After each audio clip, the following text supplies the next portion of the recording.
দিদি আমি এসে গেছি। দিদি তোমার কি কিছু হয়েছে? জিয়া, তোমাকে কি বলবো, তোমার দাদা যে আমাকে বার্থডেতে গিফট করেছিল রিংটা, আমি সেটা কোথাও খুঁজে পাচ্ছি না। কি বলছো?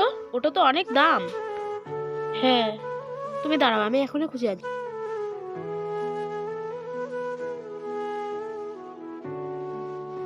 পাস নাই তো?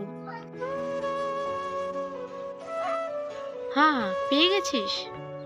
দিদি আমার কাজ শেষ আর আমি এখন বাড়ি চলে যাই। জিয়া, এই নেই 10,000 টাকা। এখন কেন টাকা? তুই চুপচাপ করে নে। তুই যদি এই টাকাগুলো না নিস না, আমি কিন্তু তোর উপর ভীষণ রাগ করব। এই যে আমি নিচ্ছি, তুমি রাগ করবে না। তুমি ওকে টাকা দিলে কেন? তুমি তো জানো ও 10,000 টাকা খুব প্রয়োজন। ওকে এমনি দিলেও টাকাটা নিত না, তাই ওকে এভাবে টাকা